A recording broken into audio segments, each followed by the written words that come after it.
পুনৰ জন্ম হ'ব জুবিন গাৰ্গৰ 2026 চনৰ এপ্ৰিল মাহত মিসিং রেখা মা জুবিন দাম আর লগতা মানে জন্ম তেঞ্জি কম না তাত পাদং মানে মই ফেসবুক না ওপেন দা কারণে মা কাবেক দং নিউজ তো মানে জন্ম তেঞ্জি কম না দোয়িং ko dagai ampi na মানে নুলুম কম লঙ্কান পাম না ভিডিও সে মনাই দং ছিল রেখা মা জুবিন দা বকল চিকান জাগি দবুম জন্ম তেঞ্জি কম না মানে তাত পাদং কিন্তু আরইছন বিশ্বাস কান মা বিদুন না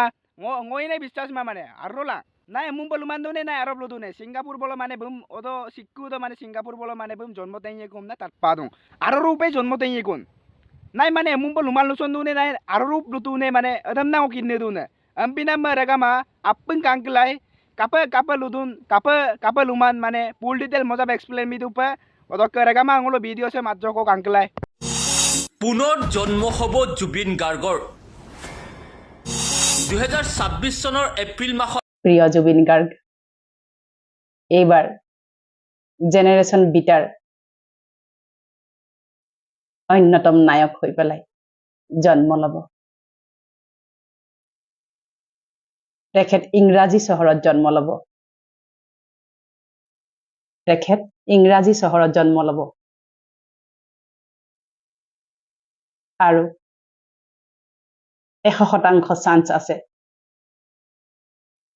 ছিংগাপুৰৰ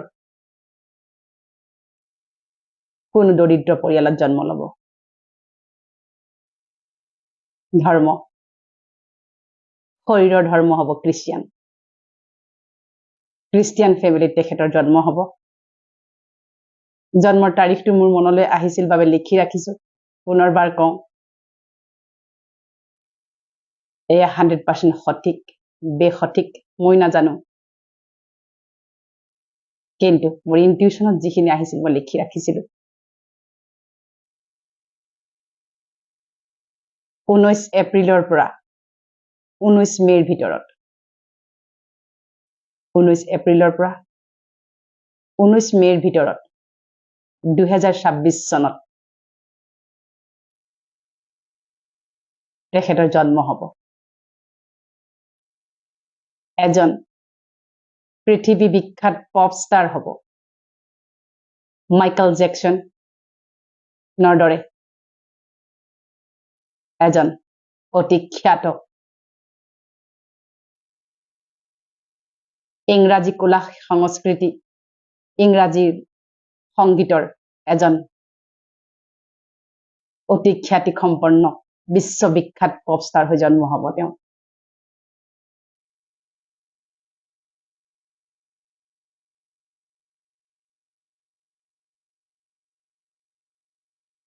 জন্মৰ পৰা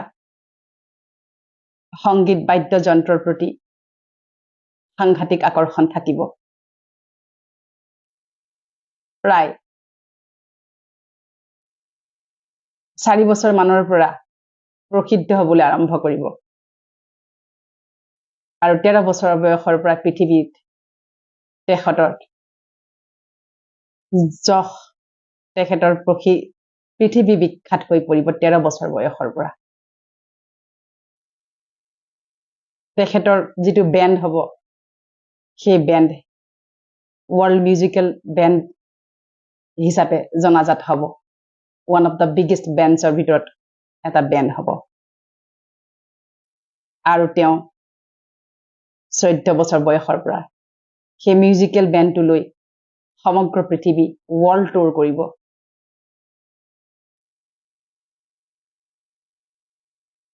ভাৰতবৰ্ষৰ কৃষ্টি সংস্কৃতিয়ে তেওঁক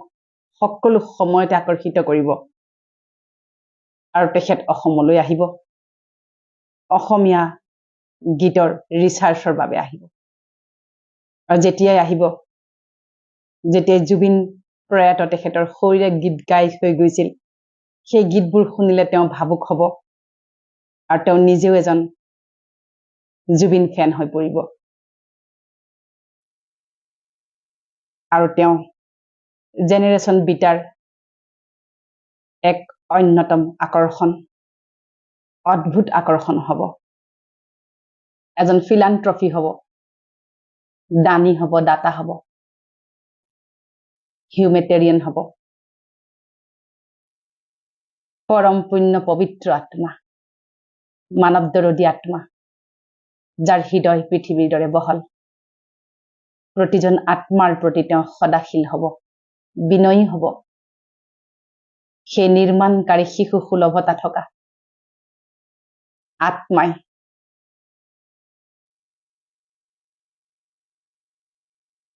বিশ্বত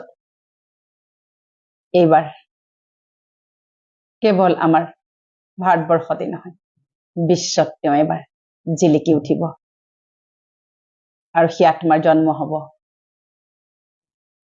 9 মাহৰ পিছতেই। যেতিয়া পুণ্য আত্মাৰ মৃত্যু বা জন্ম হয়, পুষ্পবৃষ্টি হয়, শিলাবৃষ্টিও হয়। তেখেতৰ যিদিনাখন জন্ম হ'ব, পুষ্পবৃষ্টি হ'ব। সামান্য হলেও পুষ্পবৃষ্টি হ'বই।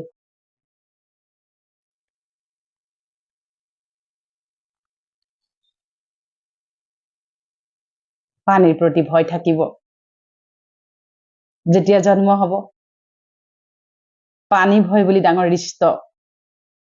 তেখেতৰ কুণ্ডলীত লিখা থাকিব। সাগৰ মহাসাগৰ ভাল পাব, কিন্তু নামিবলৈ ভয় কৰিব। তেওঁ বেছি এয়াৰ ট্ৰেভেল কৰিব, সামুদ্ৰিক ট্ৰেভেল কম কৰিব, আৰু দেখা গৈছে ভেজিটেৰিয়ান হ'ব। আৰু নিজৰ স্বাস্থ্য, লোক, দায়িত্ব, কৰ্তব্যৰ প্ৰতি খুব সচেতন হ'ব।